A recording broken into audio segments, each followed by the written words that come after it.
ॐ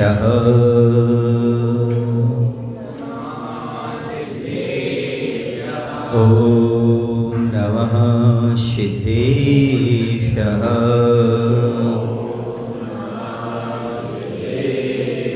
ॐ नमः सिद्धेशः।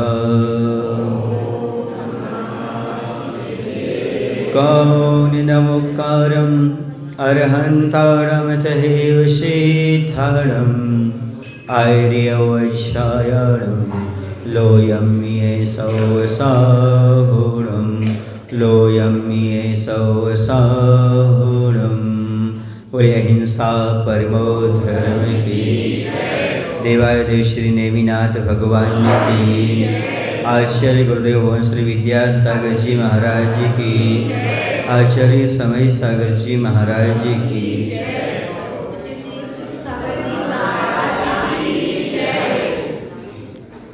बंधुओं, संसार में सबसे बड़ी साधना है मन को वश में करना।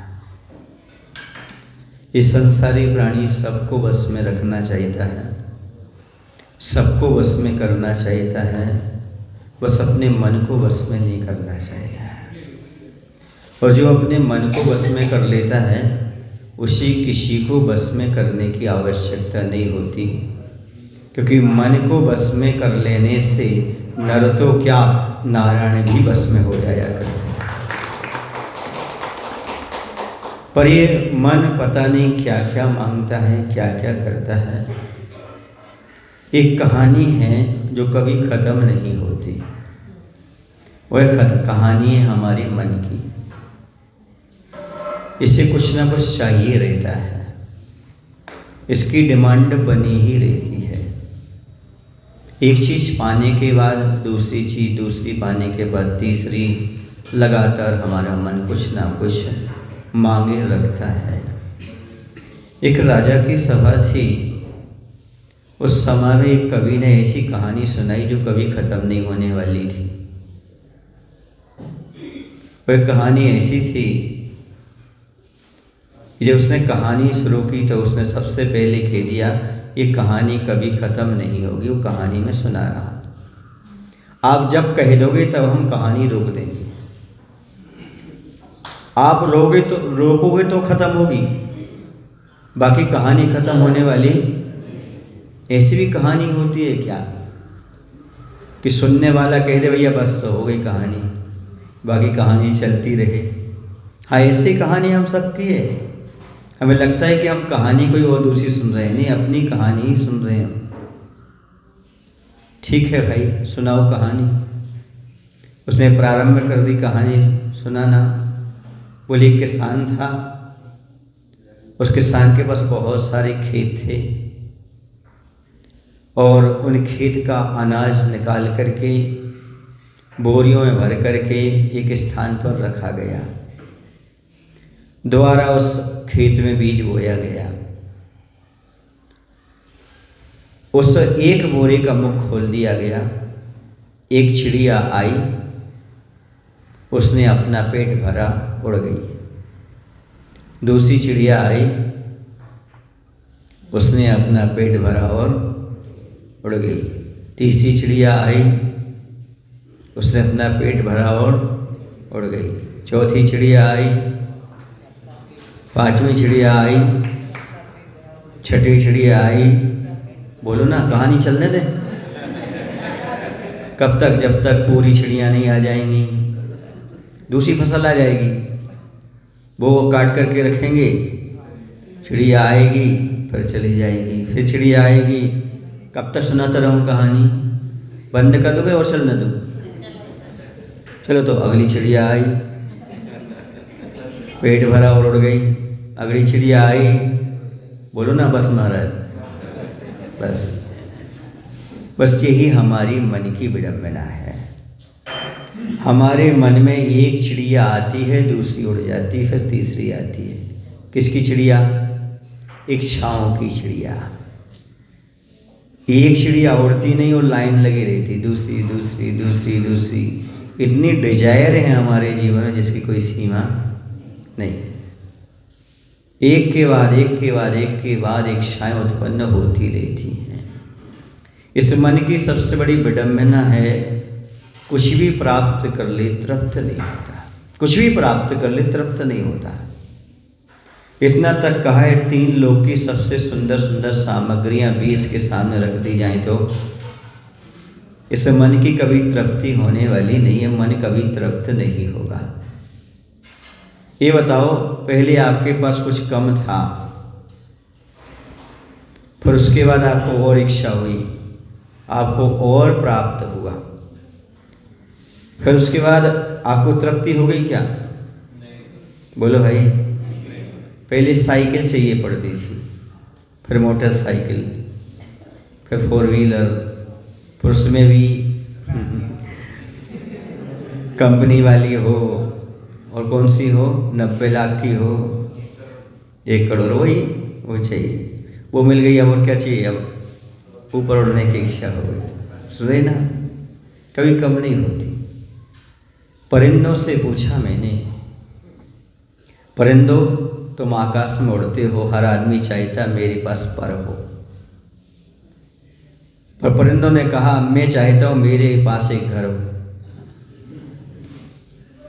आकाश में उड़ने वाले परिंदे चाहते हैं कि मेरे पास एक घर हो, और घर में रहने वाले चाहते हैं मेरे पास पर हो।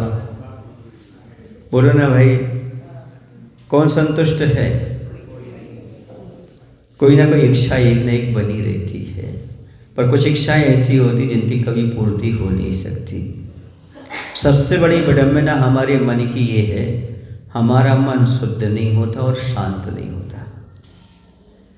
2 कार्य नहीं हो पाए अभी तक, मन शांत नहीं हुआ और मन शुद्ध नहीं हुआ।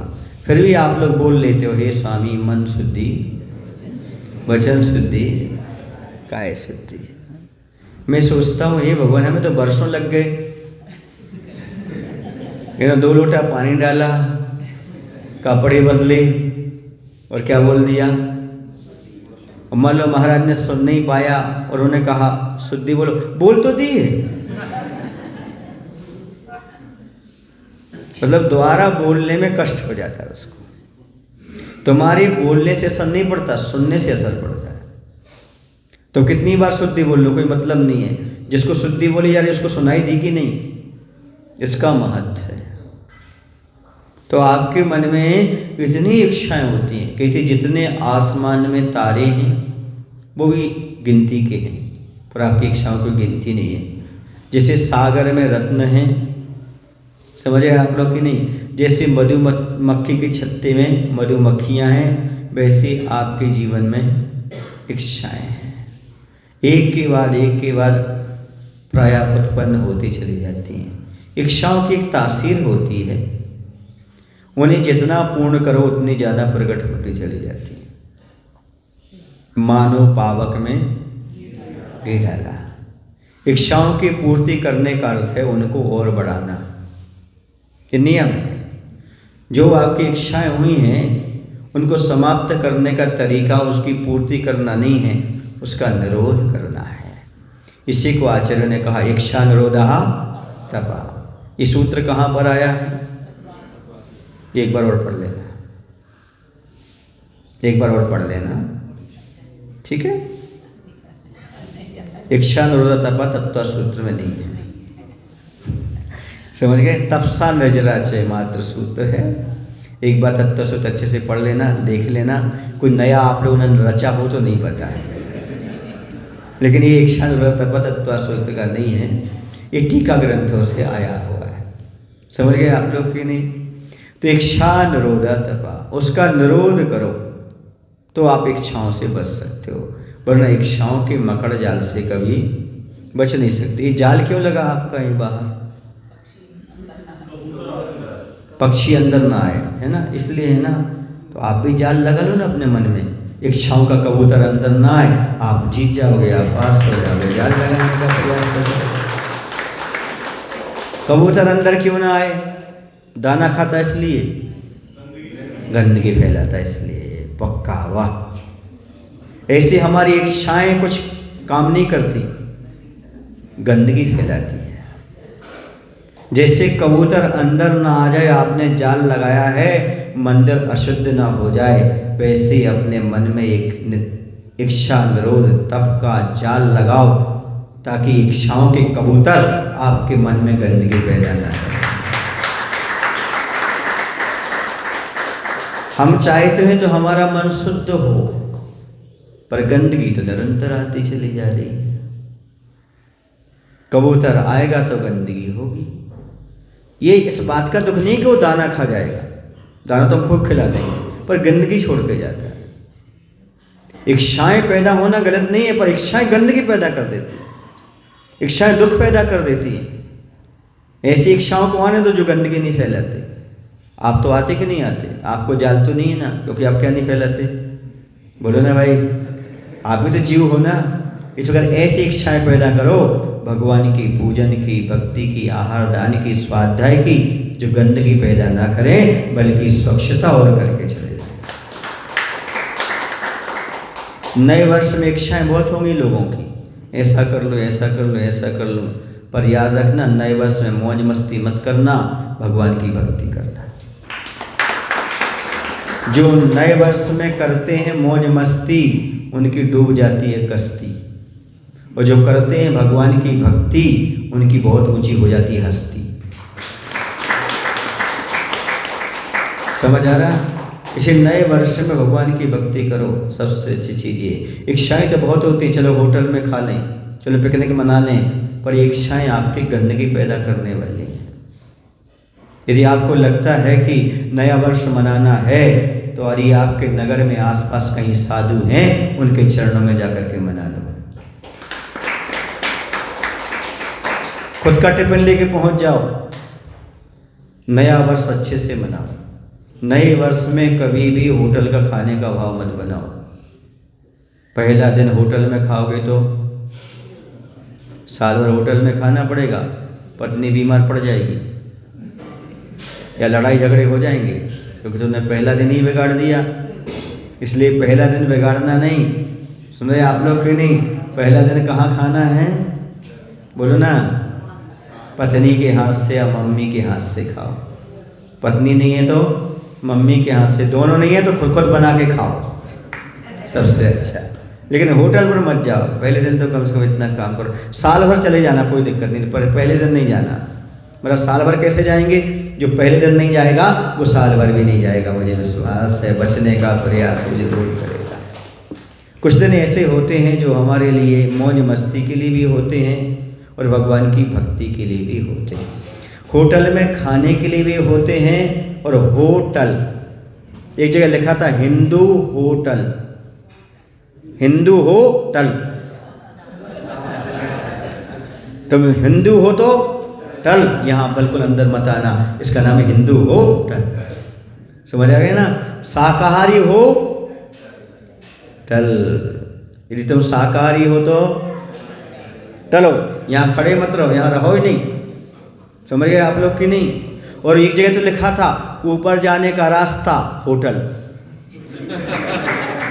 हाँ हाँ, हम जब बिहार करते ना मिलता है वहाँ पर लिखा रहता है ऊपर जाने का रास्ता, और नीचे लिखा रहता, और कहीं कहीं लिखा रहता ऊपर जाने का रास्ता हॉस्पिटल। समझ आ रहा ना? तो मैंने कहा यहाँ कौन जाता होगा? जिसे ऊपर जाना होता वही जाता होगा। ऊपर जाने का रास्ता होटल, इससे बच के रहो। शाकाहारी हो टल, हिंदू हो, जैनी हो टल। समझ रहे ना? इसलिए पहले दिन टल लगाने का प्रयास करो, ताकि साल भर आपको सात्विक भोजन मिले। मैं तो एक बात कहता हूँ, जिसकी पत्नी और जिसकी माँ है घर में, फिर वह होटल में खाता है, इससे बड़ा और दुर्भाग्य किसी का हो नहीं सकता। और जब तक पत्नी और माँ है तब तक वह होटल में नहीं खाता, उससे बड़ा सौभाग्यशाली कोई हो नहीं सकता। ऐसी ताली बजाई जाती है, बजाओ, अच्छे से बजाओ।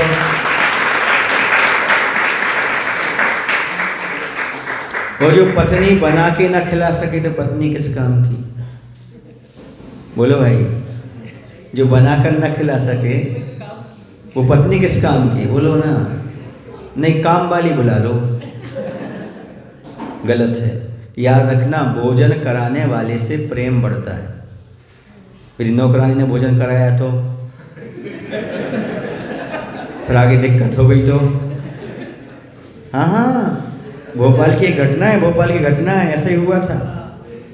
पत्नी बार बार जिद करती थी नौकरानी चाहिए, पति कहता नहीं आप हो पर्याप्त है, हमें कोई जरूरत नहीं है, अपन 2 लोग हैं, 4 रोटी बनाएंगे खाएंगे, नहीं नौकरानी रखो।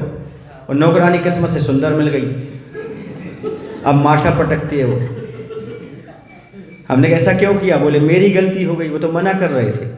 तो हमने कहा नियम है, जो भोजन कराता है उससे प्रेम हो जाता है। सुन रहे ना? क्योंकि आप लोग कौन हो? गृहस्थ हो। कौन हो? ये नियम है गृहस्थ के लिए, जो कुछ भी खिलाएगा पिलाएगा प्रेम देगा उससे प्रेम हो जाएगा। बोलो गलत कह रहा हूँ कि सही कह रहा हूँ? इसलिए आप चाहते हो हमारा प्रेम ना बटे, तो अपनी पत्नियों से कहना चाहता हूँ जो है अपना प्रेम ना बटे तो अपने पति को रोज परोस करके खिलाया करो, ताकि पड़ोसी की नौबत ना आए। हमारा मन है कभी शांत नहीं होता, सपने में भी मन भागता है। भागता कि नहीं भागता? बोलो भाई। आप सो रहे हो तो भी मन भागता है। आप यहाँ बैठे हो, मन कहाँ है? मुंबई में, बेंगलोर में, कहाँ कहाँ नहीं भागता? बोलो। मन को शांत करना बहुत कठिन काम है। मन शांत कब होगा? जब इच्छाओं का निरोध होगा। चाहे मन को शुद्ध करना हो, चाहे मन को शांत करना हो, इन दोनों का एक ही तरीका है, इच्छाओं का निरोध करना। जो हमारे सामने इच्छाएं आ रही हैं उनको रोकने का प्रयास करो, पूर्ति मत करो। यदि वह इच्छा हमारी गंदगी फैलाने वाली नहीं है तो आने दो, यदि गंदगी फैलाती तो जाल लगा दो, बस उसे रोक दो। तुम अंदर नहीं आ सकते। बस देखना आपका मन शांत भी हो जाएगा और शुद्ध भी हो जाएगा। हमारे मन की कहानी इतनी बड़ी है, इतनी बड़ी, कभी ख़त्म नहीं होगी, कभी ख़त्म नहीं होगी। समझ रहे ना? हाँ, एक सज्जन थे, उनकी पत्नी की शिकायत थी, महाराज श्री हमारे जो पतिदेव हैं वो जब भी घर से बाहर निकलते हैं तो खुश होकर नहीं निकलते। कैसे नहीं निकलते? खुश होकर के, मुस्कान के साथ कभी नहीं निकली। जब आएंगे बहुत खुश होकर के रहेंगे, पूरे समय खुश हो। जब भी घर से बाहर निकलेंगे तो उनका तेवर देखते ही बनता है, उनसे कुछ बोल ही नहीं पाते, इतने खतरनाक मूड में रहते हैं वो। मैंने कहा कोई बात नहीं, मैं उनको समझा दूंगा। मैंने उनको समझाया, मैंने कहा भाई आपकी शिकायत है। बोले महाराज ये शिकायत तो जीवन भर रहेगी। मैंने उनसे पूछा ऐसा क्यों? बोले मैंने खुश होकर के घर से बाहर निकलना पहले बहुत किया, 4 साल किया मैंने, उसके बाद बंद किया। बोले क्यों? बोले जब भी मैं खुश होकर बाहर निकलता था पत्नी डिमांड रख देती थी, ये ले आना, ये ले आना, ये ले आना। मैं परेशान हो गया, उनकी इच्छा पूर्ति करते करते मैं परेशान हो गया। अब मैं बिल्कुल खुश होकर नहीं निकलता, वो कुछ नहीं बोलती, मैं आराम से आ जाता। मैंने समझे आप? सामने वाले को खुश रखना भी अपने ऊपर डिपेंड करता है। इच्छाएं आदमी को दुखी बनाती हैं, चाहे तुम्हारी इच्छा हो या दूसरे की। जितनी इच्छाएं रखोगे, हंस तो लिया आपने, पर समझ लेना इसका मार्ग। क्या समझ लेना? इच्छाएं किसी की भी हों दुखी बनाएंगी। यदि उस इच्छाओं में आप इन्वॉल्वमेंट होते हैं तो पक्का है दुखी होगी। और जितनी इच्छा होगी उतने कितने रहोगे? सुखी हो। सामने वाला भी सुखी रहेगा, तुम भी सुखी रखोगे। जितनी डिमांड रखोगे, सुन रहे ना, उतना सामने वाला भी दुखी रहेगा और आप भी दुखी रहोगे। डिमांड रखना बंद कर दो, फिर देखो आपका माइंड अच्छा रहेगा, आपका कार्य सबसे अच्छा बनता चला जाएगा, जीवन साथी भी खुश और आप भी खुश रहेंगे। बस इच्छाएं थोड़ी कम करो। क्या होता है, सामने वाला थक जाता है, आपकी इच्छाओं की कहाँ तक पूर्ति करे? उसके भी तो कुछ अरमान होते हैं, नहीं होते क्या? आपकी इच्छाएं पूर्ति करते रहेगा। क्या करें? एक बार मांग भर दी ना तो जीवन भर मांग भरते रहो। एक बार क्या भर दी? मांग भर दी, तब मेरी मांगे, वरना हड़ताल हो जाएगी भैया, कल से गड़बड़ हो जाएगा, ये सारी गड़बड़ियाँ हो जाती। समझ आ रहा है आपको? नहीं आ रहा? मांग, डिमांड, ये बहुत खतरनाक चीज़ है। अब ये तो पत्नी की बात हो गई, अपने मन की सोचो। अब आप कितनी कितनी डिमांड रहती, आप खुश क्यों नहीं? अच्छा ये बताओ, आपकी इतनी इच्छाएं हैं और जैसे ही वो पूरी नहीं हुई वैसे ही आप क्या हो जाते हो, देखिए आपका कुछ गया नहीं, शरीर भी नहीं गिरा, पैसा भी कम नहीं, कुछ नहीं, बस जो आपकी इच्छाएं हैं, आपने 50 इच्छाएं की थी, एक भी आपकी पूरी नहीं हुई। याद रखो, महीने में एक ही पूर्णिमा होती है। रात्रि कितनी होती है? 30-31 होती कि नहीं होती? लेकिन पूर्णिमा कितनी होती है? बस इतने ध्यान रखो, जैसे रात्रि 30 होती हैं, पूर्णिमा 1 होती है, वैसे बहुत सारी इच्छाएं होती हैं, एक आधी पूर्ण होती है।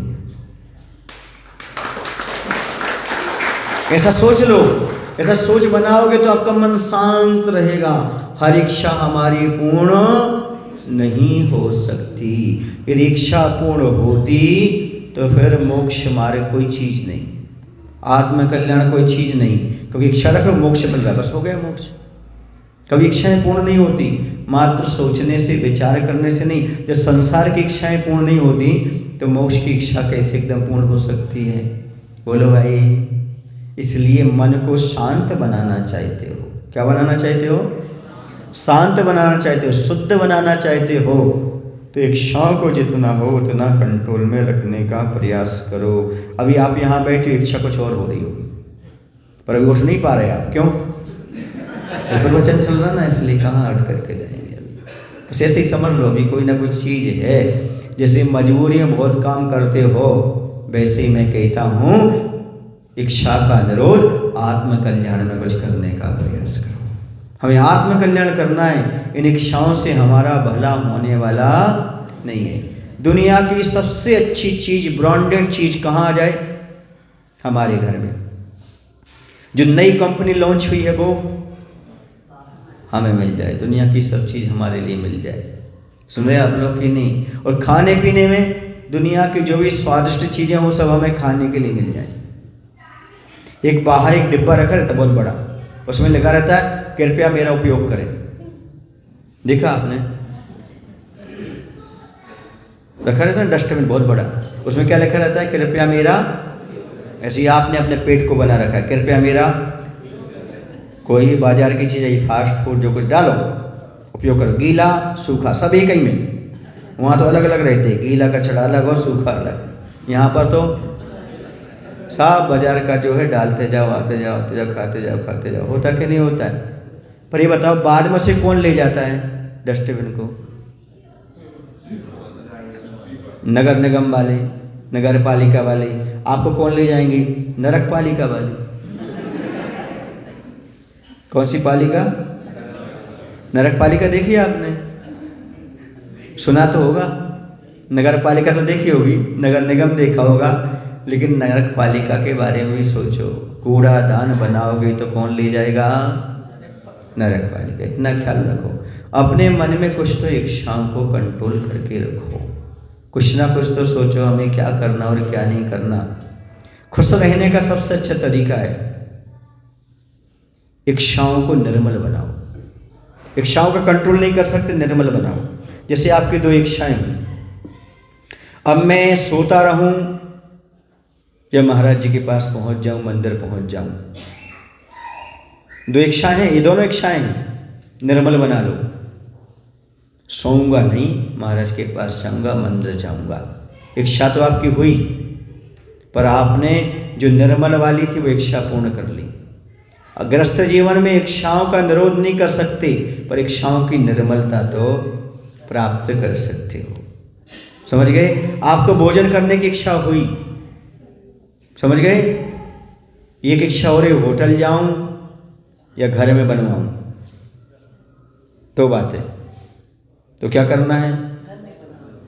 होटल का छोड़ दो, इच्छा को मत रोको, पर जो इच्छा गंदगी फैलाती है उसको रोक दो। जो आप रोक सकते हो उतना तो कर सकते हो। इच्छा का निरोध नहीं करना, इच्छा का को निर्मल बनाने का प्रयास करना है। हमारा जिसमें हित हो, दूसरे का हित हो, ऐसी इच्छा करो। ये इच्छा कौन सी हो जाएगी आपकी? बोलो भाई। निर्मल इच्छा हो जाएगी, जिसमें हमारा भी हित नहीं और दूसरे का हित भी नहीं। ऐसी इच्छा क्या हो जाएगी आपके लिए? मलिन कर देगी। इसलिए लोगों को तो आने दो, पक्षियों को मत आने दो। समझ गए ना? ये आपका जाली बहुत अच्छा उदाहरण मिल गया हमें। पक्षियों को मत आने दो, गंदगी फैलाएंगे, मनुष्य को आने दो, पूजा करके जाएंगे। समझ आ रहा है ना? इसी प्रकार से ऐसी इच्छा को आने दो जो आपके लिए पवित्रता प्रदान करे। ऐसी इच्छा मत आने दो जो हमें क्या करें, मलिनता पैदा करे। इतना सोच कर सकते हो। कम से कम इस प्रकार की इच्छाओं का अनुरोध कर दो जो तुम्हें दुर्गति में ले जाने वाली है। ऐसी इच्छाएं पूर्ण करो जो दुर्गति से बचा करके आपको सदगति में ले जाने वाली। इतना भी कर लिया तो आपने बहुत बड़ी बात कर ली है, मान करके चलो। याद रखना, एक सामान्य व्यक्ति होता है, उसका धन कम होता है। एक बड़ा आदमी होता है, उसका धन बहुत बड़ा होता है, बहुत ज़्यादा धन होता है। अभी मैं पूछूं आपसे, दुर्योधन बड़ा आदमी था कि गरीब आदमी था? बोलो, बड़ा आदमी था कि गरीब आदमी था? बड़ा आदमी था, क्योंकि राजा का बेटा था। तो राजा का बेटा गरीब होगा कि अमीर होगा? बोलो, अमीर होगा। उसके बाद धन कम था कि धन कम लग रहा था उसको? कम लग रहा था, पक्का। अब आपसे पूछना चाहता हूँ, आपके पास धन कम है कि कम लग रहा है? जल्दी बताओ भाई। दुर्योधन के पास तो आपने तत्काल बोल दिया, तत्काल एक सेकंड नहीं लगाया आपने, सोचा भी नहीं। उसके पास धन कम नहीं था, कम लग रहा था। आपके पास धन कम है कि कम लग रहा है? तो तुम में और दुर्योधन में क्या अंतर है?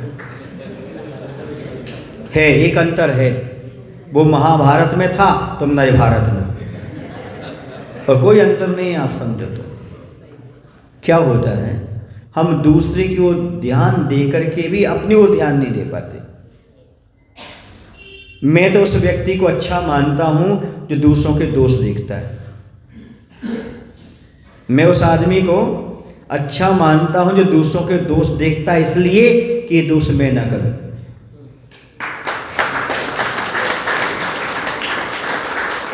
समझ गए? मान लो किसी का दोष दिख गया, देख लिया, किसी से कहने के लिए नहीं, बताने के लिए, निंदा करने के लिए नहीं, बस ऐसा काम मैं नहीं करूँगा।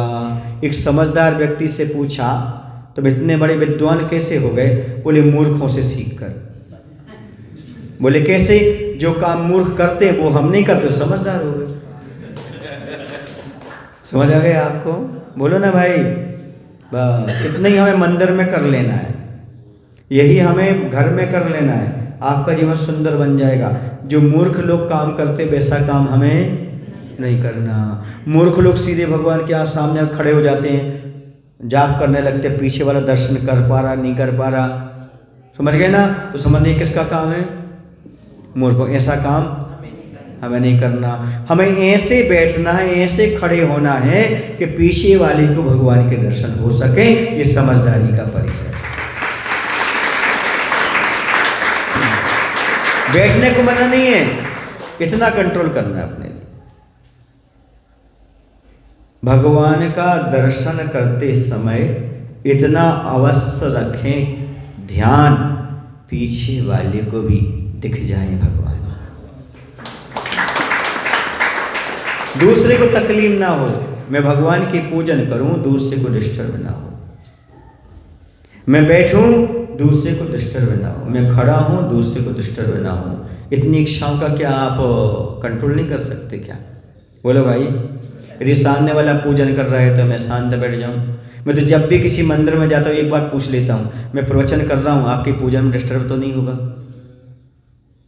यदि नहीं है तो प्रवचन करो।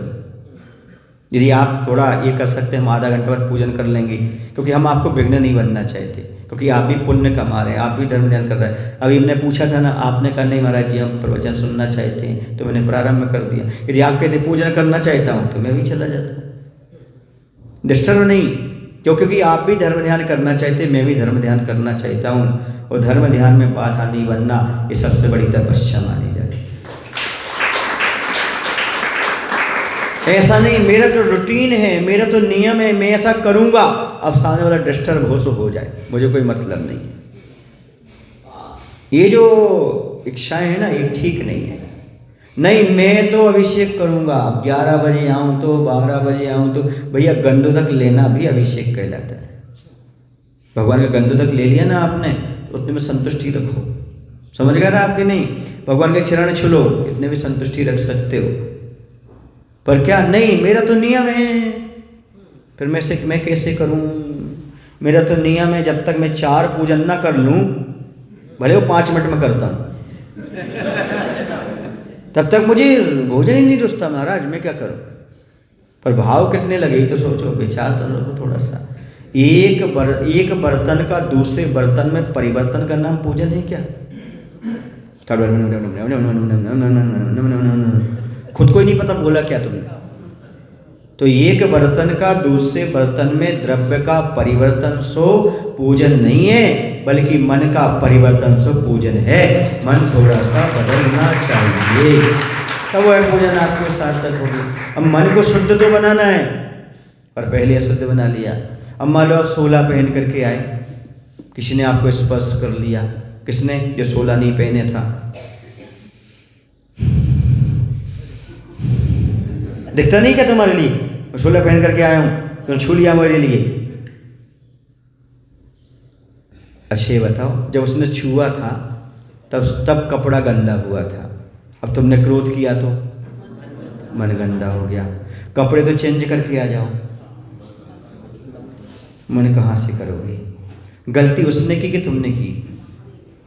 उसने छोटी सी गलती की थी, कपड़े चेंज कर सकते थे, अब मन को कौन चेंज करेगा? इतना ख्याल रखो, आपका मन पवित्र बना रहेगा।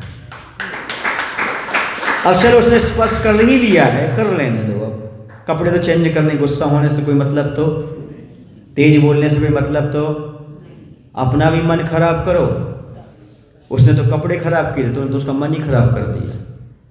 बोलो भाई, तो इतना विवेक यदि 16 वालों को आ जाए, तो मैं तो कहता हूं उनका मन अपने आप शुद्ध हो जाए। मन में क्रोध कपट है भारी, बाहर करता मायाचारी, अंदर है कौवे से काला, फिर भी बना फिरता 16धारी। क्या? मन में क्रोध कपट है भारी, बाहर करता मायाचारी, अंदर है कौवे से काला, फिर भी बना फिरता बस 16धारी। ऐसा 16धारी नहीं बनना। कैसा 16धारी बनना है? सामने वाला बोल दे भैया ये तो वास्तव में 16धारी है, वास्तव में 16धारी। हमें कहना ना पड़े कि मेरे पास क्या है, 16 है। बात समझ आ रहा है आपको कि नहीं? समता परिणाम है तो 16 है। कौन सा परिणाम है? कोई बात नहीं, मैं कपड़े बदल लूँगा, मन तो नहीं बदल सकता ना। कोई बात नहीं, सामने वाले से गलती हो गई तो कोई बात नहीं, उसे थोड़ी पता था 16 तो मुझे बचाना है। बोलो ना, गलत कह रहा हूँ सही कह रहा हूँ? अपनी सुरक्षा स्वयं, अपने माल की सुरक्षा स्वयं करें। ऐसे ही मंत्र में लिख दो, अपने 16 की सुरक्षा स्वयं करें, बात खत्म। क्या लिख दो सत्संग भाई? अपने 16 की सुरक्षा स्वयं करें। किसी को डांट करके अपने मन को, ऐसा लिखा जाना चाहिए। मेरा मन तो यही कहता है, जैसे आप ट्रेन के यहाँ लिख रहे हैं ना, ट्रेन के जहाँ स्टेशन वगैरह होता है, अपने सामान की, बस ऐसा करें। ऐसा करने में क्या दिक्कत है? वहाँ तो इतना तो लिखा रहता है ट्रेन में, कृपया कर ज्वलनशील पदार्थ लेकर यात्रा ना करें। यहाँ भी लिख दो, कृपया ज्वलनशील होकर के काम ना करें। क्या बात है? ज्वलनशील समझते हो? हाँ, जलनशील ना हो और ज्वलनशील ना हो, तब आप भगवान के दर्शन कर पाओगे, यात्रा आपकी अच्छी रहेगी। भले ज्वलनशील पदार्थ लोगे, विस्फोट हो गया, तुम मरोगे, वो मरेगा ट्रेन में। और यहाँ ज्वलनशील पदार्थ लेके आओगे तो तुम भक्ति कर पाओगे ना। इसलिए ज्वलनशील और जलनशील दोनों चीजें छोड़ करके भगवान की भक्ति करो, फिर देखो आपका 16, आपका मन कैसा पवित्र हो जाता है। आपके मन की पवित्रता अलग है। एक बार करके तो देख लो थोड़ा सा ऐसी भक्ति।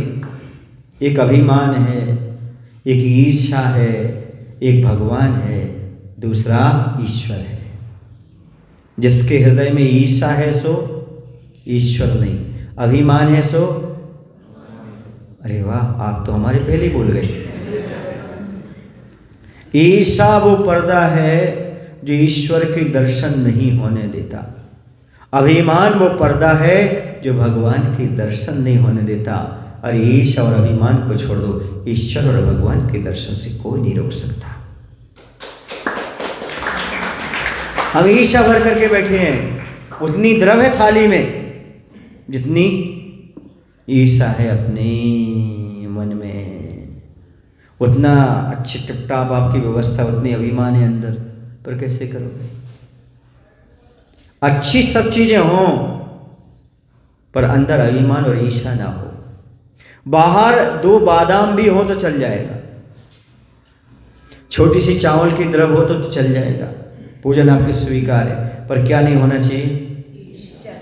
हाँ, याद रखो, दुनिया का कोई भी सफ़र हो, सामान जितना कम होता है उतना आसान होता है।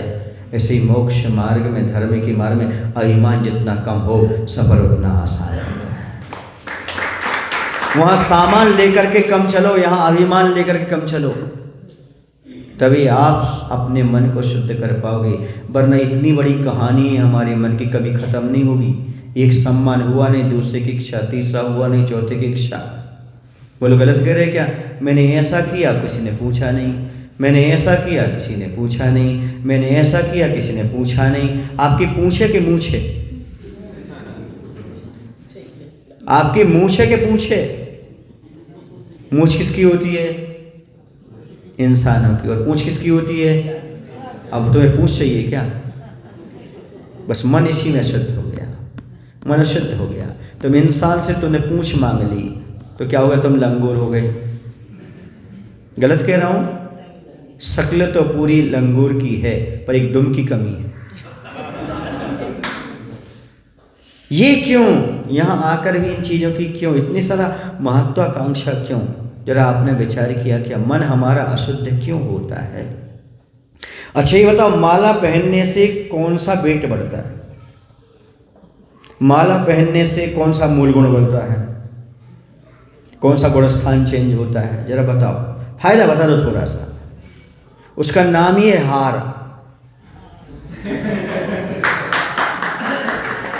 हार पहन करके जीत, ऐसे होता है क्या? कहते हैं महिलाएं एक ही जगह हार मांगती हैं, सुनार की दुकान पर। महिलाएं एक ही जगह हार मानती हैं, कहाँ? सुनार की दुकान पर। और कहीं हार नहीं मानती, मांगती भी नहीं, पर हार पहनकर भी जीत। अच्छे बताओ, हार पहनाने वाले को झुकना पड़ता कि पहनने वाले को? वही तो हार हो गई। हार जो सम्मान कर रहा है वो नहीं झुकता, किसको झुकना पड़ता है? जो करवा रहा है। सुने ना, अच्छे बता, तुम लोग जब शादी हुई थी तब पहली वरमाला किसने पहनाई थी? लेटेस्ट वाली बताओ, पत्नी ने कि पति ने? याद है कि नहीं है? कौन पहना था पहले? पति पहना था पहले, पत्नी पहनाती, मतलब पहले वधू पहनाती है ना? क्यों पहनाती? बेटा पहले झुको, झुको तब तुम्हें सम्मान मिलेगा। पहले वो क्या करती? झुको। कुछ पुरुष झुकते नहीं है तो फेंक देती, तो नीचे गिर जाती है। समझ आ रहा है आपने? झुकना तो पड़ेगा, बिना झुके किसी के दिल में स्थान नहीं पा सकते। अभिमान छोड़े बिना मंदिर में स्थान नहीं पा सकते। किसी का होना है तो झुकना होगा, और भगवान के दरबार में भक्त बनना है तो झुकना होगा। याद रखो, मन हमारा अपवित्र क्यों होता है? हम झुकाना चाहते हैं, झुकना नहीं चाहते। एक बात याद रखना, ठंड में हाथ काम नहीं करता और घमंड में दिमाग काम नहीं करता। यदि आप हाथ से काम लेना चाहते हो तो ठंड से बचो, और दिमाग से काम लेना चाहते हो तो घमंड से बचो। हाथ से काम लेना है तो ठंडी से बचने का प्रयास करो, वरना लकवा लग जाएगा, पैरालिसिस हो जाएगा, अकड़ जाएगा आपका हाथ। और यदि आप घमंड करोगे तो आपका दिमाग सड़ जाएगा, दिमाग काम नहीं करेगा। रावण का दिमाग क्यों सड़ा था? बोलो ना भाई, दुर्योधन का दिमाग क्यों सड़ा था? आपका क्यों सड़ रहा है? दुर्योधन का हमें पता है, रावण का हमें पता है, अपना पता है क्या? बोलो भाई। अभी किसी से पूछा जाए तो सभी बताएंगे प्रधानमंत्री को ऐसा करना था, योगी को ऐसा करना था, नरेंद्र जी को, मोदी जी को ऐसा करना था, विधायक जी को ऐसा करना था, इतना ही नहीं महाराज जी को ऐसा करना था, पर खुद को नहीं पता खुद को क्या करना था। पहले ये सोच लो खुद को। इसलिए हमारा मन अशुद्ध है। क्यों? हम दुनिया भर को सुधारना चाहते। किसको नहीं सुधारना चाहते? अपने आप को नहीं। इसलिए हम मन कैसा हो जाता है? अशुद्ध हो जाता है। हम सोचते वो ऐसा काम करे। पति पत्नी को सुधारना चाहता है और पत्नी और दोनों सुधरना नहीं चाहती, पर कैसे काम चले?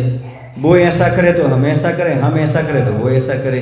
चाहते कि नहीं चाहते? यही करते रहते। एक बार अपने आप को सुधारने का प्रयास कर लो, आप सुधर गए तो दुनिया सुधरने में देर नहीं लगेगी, पक्का है। जब हमारा मन अपना होकर अपनी बात नहीं मानता, दूसरे का मन आपकी बात कैसे मानेगा? ऐसा कभी आपने सोचा क्या?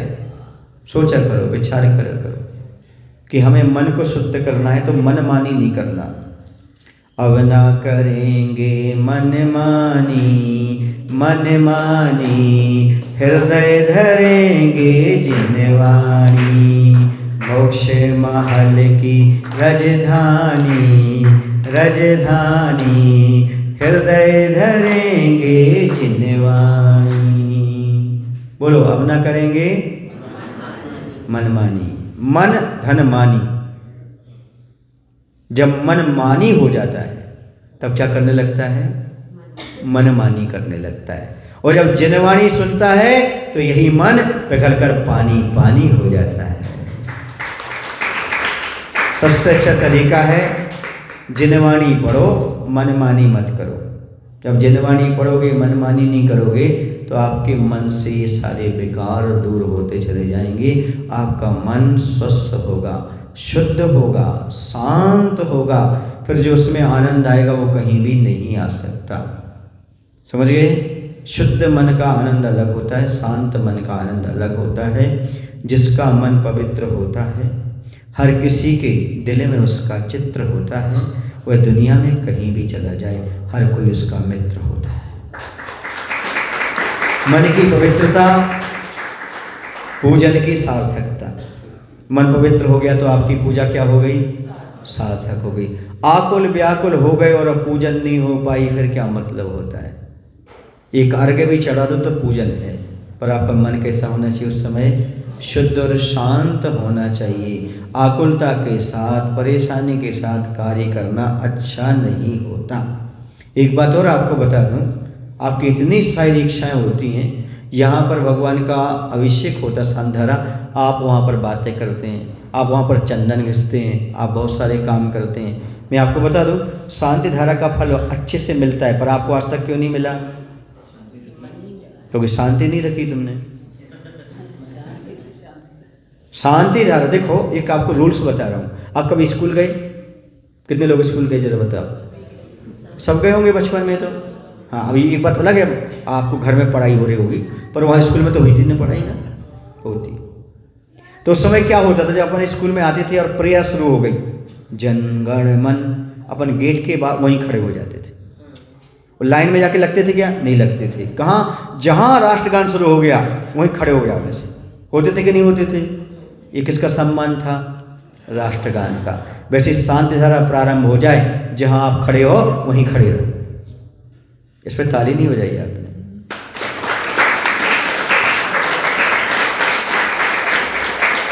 अब आगे आने का प्रयास मत करो। आपको मंत्र सुनाई दे रहे ना, मंत्रों को आत्मसात करो। भगवान नहीं दिखाई दे रहा, कोई बात नहीं, किसको आत्मसात करो? बोलो ना भाई। करते हो क्या आप? ये शांति धारा है क्या? चालनों को हटा करके बीच में खड़े हो करके, ये शांति धारा नहीं है। उस समय आप बिल्कुल ये सोचो, मंत्र शुरू हो गए, भगवान बस अब क्या रखना? अब शांति रखना। उसका फल देखना आपको अच्छा मिलेगा। पर हमें भगवान नहीं दिख रहा है, हमें ऐसा नहीं हो रहा, हमें वैसा नहीं हो रहा। चालनों को खिसका करके, वो देख रहा था, उसको खिसका के खुद देख रहे। अंतराय पाड़ा तो सामने वाले को नहीं पाड़ा। बोलो जल्दी, बोलो भाई। चौके में दूसरे के हाथ से कटोरी छुड़ा ली, अंतराय पाला आपने कि नहीं पाला? शांति नहीं एक मिनट की। तुमने 4 गिलास दे लिए, अब कोई नया व्यक्ति आया है तो 1 गिलास दे नहीं पाया, उसके हाथ से गिलास छीन लिया। ये शांति कैसे मिलेगी आपको? मिलेगी क्या? क्या शांति किराए पे मिलती है क्या? क्या तुम्हारी पड़ोसन का नाम शांति है कि उठा के रख लो? शांति कहाँ मिलेगी बोलो ना? अपने परिणामों में मिलेगी। आपने कोई क्रिया कर ली है तो शांत रखो, दूसरे को भी उसका अवसर देने का प्रयास करो। गलत कह रहा हूँ सही कह रहा हूँ बोलो? जैसे आप आरती कर रहे हो, स्थान कम है, आपने आरती कर ली, दूसरे को दे दो, पीछे हो जाओ, सामने वाला भी अच्छे से कर ली, तब उसको भी शांति मिलेगी। और गलत कह रहा हूँ सही कह रहा हूँ बोलो ना भाई? ये छोटी छोटी बातें हैं, पर यही आपको अशांत करने वाली हैं, और कोई बड़ी बड़ी बातें आपके घर परिवार में नहीं है। मैं तो एक बात और कहता हूँ, अंतिम बात कह करके अपनी बात समाप्त करूँगा। यदि आपके घर में बड़े बुजुर्ग हैं तो आप कोई बाजार से सामग्री लाते हो तो एक सामग्री बड़े बुजुर्गों को भी लाओ, घर में शांति रहेगी। यदि बहू अच्छी साड़ी लेकर के आती है तो सास को भी एक साड़ी लेकर के आए, और इतनी अच्छी लेकर आए जो सास के काम की नहीं हो।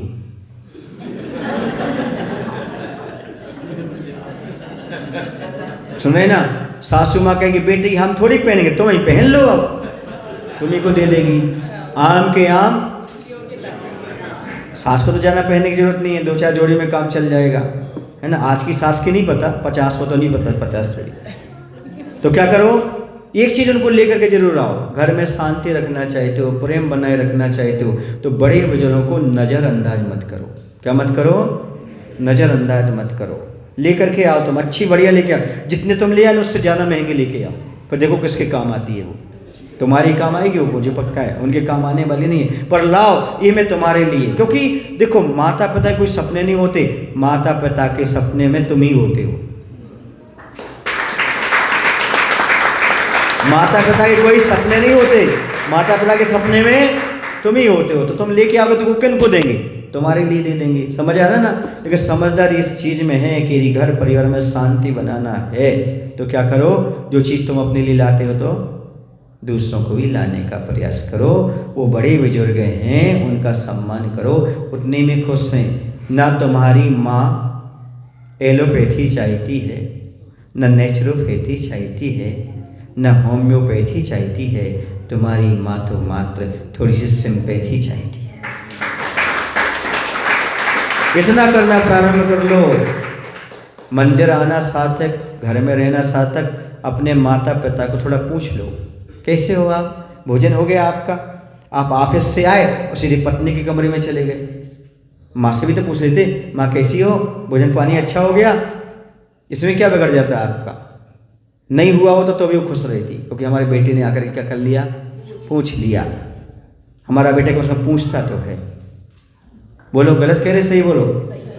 बस इतना करना है हमें। ऐसे ही परिवार जैसे समाज में मिलते, भाई तुमने अभिषेक कर लिया, तुमने दान दे लिया, तुमने ऐसा कर लिया, इसमें तुमने बिगड़ता है कुछ क्या? दूसरे को प्रोत्साहन करना, आगे करना, जुटाना, ये सारी चीज़ें कर लो। मैं कहता हूँ आपका घर, आपका समाज स्वर्ग जैसा हो जाएगा, आपका मन भी शुद्ध और पवित्र हो जाएगा, दूसरे को भी शांति का अनुभव होगा। समझ आ गया ना? कृत कार्यत अनुमोदना, स्वयं वो क्रिया करो, दूसरे से करवाओ या हाथ जोड़कर अनुमोदना करो। हमारे यहाँ 9 कोटि का पुण्य बताया, 9 प्रकार से पुण्य कमाने की क्षमता है अपने पास। हम ही दें ऐसा नहीं, हम ही करें ऐसा नहीं, दूसरे से ही प्रोत्साहन, उसमें भी क्या होता है, पुण्य का बंध होता है। इस समझो, थोड़ा स्वाध्याय करो, आपका मन शुद्ध होगा, पवित्र होगा। एक साधु संगति, दूसरा स्वाध्याय, साबुन और पानी की तरह हमारे मन की गंदगी को धोने में सहयोगी है।